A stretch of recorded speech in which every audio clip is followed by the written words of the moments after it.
so interesting to digitize the physical world. In 1972, at the beginning of the space age, so when I was your age, this was our big thing. It was rockets and satellites. And for the first time in human history, we saw our planet from outside in space. We could see the planet as an entire planet. And there was a guy who lived here in the Bay Area named Stuart Brand.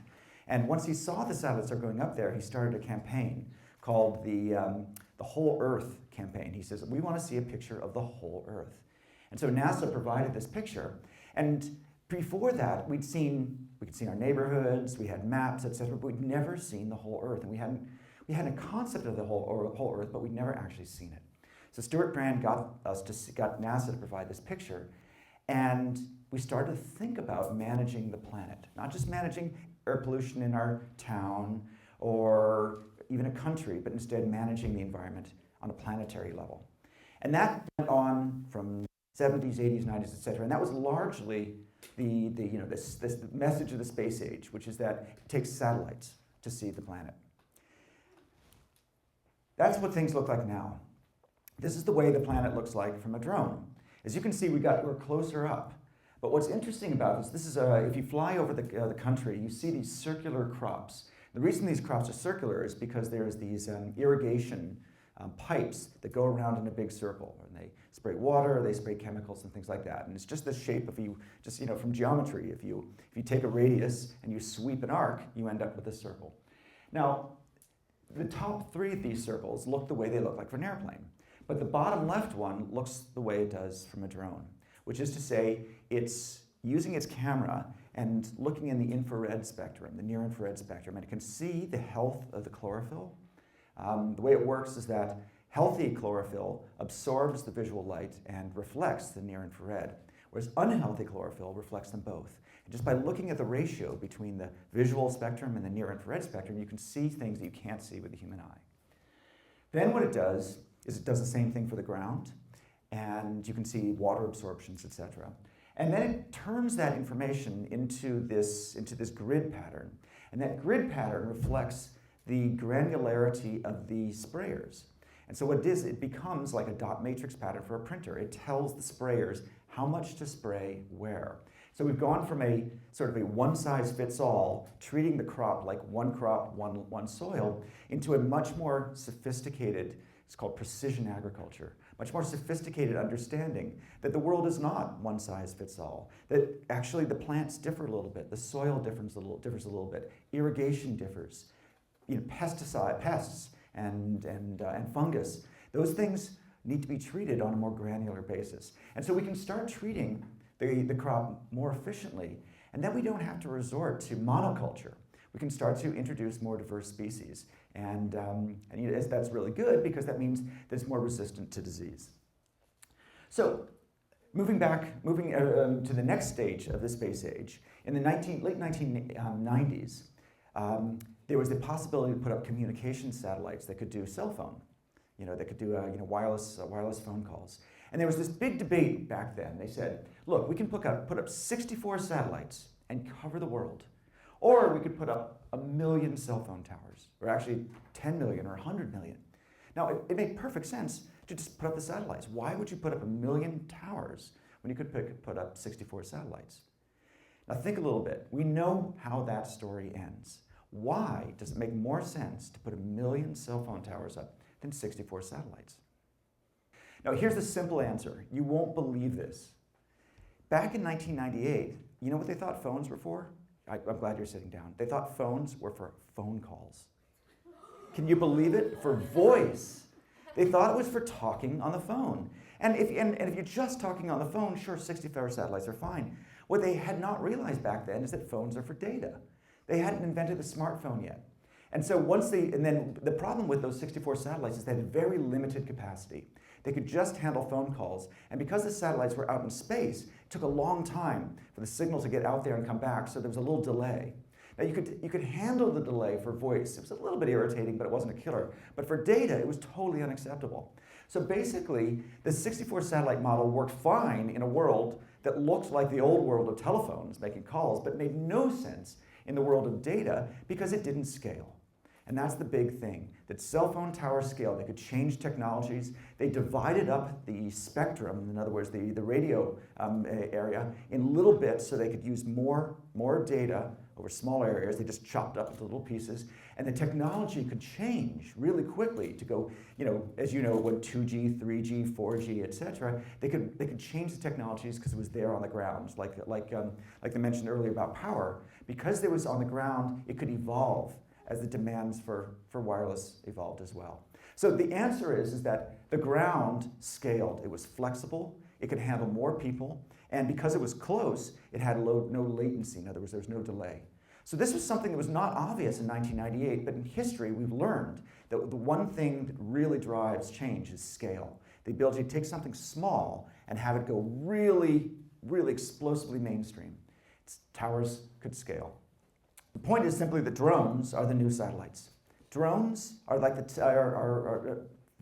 cell phone towers, which is to say they're closer to the ground. They can handle much more data because we're using the cell phone towers and Wi-Fi, etc. Drones can change technologies really quickly, and drones are much, much cheaper. So this is a little bit of analysis that just shows you the cost of mapping an area. And we compare satellites and autonomous drones and piloted drones and aircraft. And what you can see over here is that basically these two top lines here, the piloted drones and the aircraft, becomes incredibly expensive to map things. Now, what's the common factor between piloted drones and aircraft and these other things, autonomous drones and satellites, is people. Anytime you have people in the equation, things get expensive. So, the reason the skies are empty is because we have to have people flying airplanes. And it's dangerous, and so they have to be really expensive and to be safe. And pilots have to be trained, and so there's only so many pilots. It doesn't scale.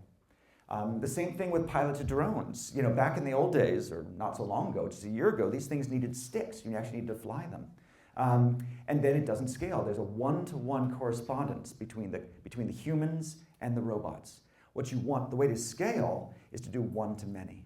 Have one human and 1,000 drones, one human and 1 million drones, maybe no humans and 1 million drones. You've seen Terminator. You know this is when Skynet becomes self-aware, right? We'll try to avoid that one. But the key is taking humans out of the loop. That's how it scales. That's how it gets cheap. So we did this analysis, and I don't expect you to read this, but it's really just we tried to figure out if drones really are the new satellites, how do we actually get a rough comparison of the two? Now, obviously, if you want to do your backyard, a drone's best. If you want to do the planet, a satellite's best. But let's pick some middle ground, and we pick Kansas. Kansas is a big agricultural state. Let's say you wanted to get a map of Kansas, like a Google Earth or Google Maps map of Kansas, every hour of Kansas, so you can see the change over time. So it turns out that you would need $100 million to do it with drones or satellites. It'd take a constellation of 100 satellites at $1 million per satellite. These satellites, of course, fall out of the air, as mentioned earlier. About every year, their orbit decays and they need to be replaced. That's about $100 million. Or 200,000 drones. Just imagine that, 200,000 drones, all flying over Kansas all the time. Also cost $100 million. And what you find out is that the drones have 100 times better resolution. Not because they have better cameras, but because they're closer to the ground. That means you can see like individual blades of grass. The drones you can get the data instantaneously. There's no cost to the data. Once you buy a drone, it's free to use. But the most interesting thing is that 2/3 of the planet is covered by clouds at any given time. So it's invisible to the satellites, and the drones fly under the clouds. So when you think about these satellites, the Iridium satellite constellation versus cell phones, think of drones versus satellites. It makes more sense to put 200,000 drones over Kansas than it does to put 100 satellites in space. Okay, so what you end up seeing is the difference is that what used to be about satellites, this is remote sensing or Earth observation, used to be all about satellites and planes, and tomorrow, in 2020, 2035, it's going to be drones. The drones are going to be the normal way to digitize the planet. And it's going to look like this. The drones are connected to the phones, which are connected to the clouds. And then the cloud is just like this. You have the servers, the Amazons, and the Googles, etc. And so this is just part of the Internet of Things. This is just the Internet reaching out into the physical world to measure things. We're starting to see it with smart homes. Your phones, in some way, are the Internet reaching out into the physical world. You have cameras and sensors. Autonomous cars, which you've heard a lot about, robot driverless cars, they're connected to the Internet. They're reaching out. Security cameras, or the Internet reaching out. So this is just the way that the Internet, starts to extend into the much bigger space, the physical world, measure data, and then use the intelligence of the cloud to make these drones smarter. These drones are just part of sort of the hive mind of the Internet. They're driven by things like Google. So this ability to have sensors in the physical world and intelligence in the cloud is this new structure of flying robots. I want to show you a little bit of video of what the world looks like. But this is a story. This is just a drone flying around a building, taking pictures with a GoPro, exactly as we'll do today. And you end up with these photorealistic models. This is like a video game, but it's the real world. We can do this every hour, every day, and not only measure the world this precisely, but also see it change. I want to end with one last point. When I was exactly your age, I spent my summers with my grandfather. He was a Swiss immigrant in Los Angeles. He was an inventor. And what he invented was the automatic sprinkler system. The automatic sprinkler system is just a sprinkler with a little clock on the top. It's got a timer. You may have one in your own home. And I got to see invention. I got to see somebody do something that didn't exist in the world before. But more to the point, if you think about it, these sprinklers are robots. They're little machines that sit out there in the physical world, and they do their own thing. They pop up, they sprinkle, they come down. Sometimes they have sensors to measure moisture, etc. So these were the original ubiquitous robots. And I was inspired to think about sprinklers when we thought about drones. And so someday, we think that drones are going to be like sprinklers. They're just going to be out there. They're little recharging bases. They're just doing their thing every day. Some of them are going to be security drones flying around, like a perimeter of a building. Some of them are going to be just scanning. Some of them may actually be sprinkling.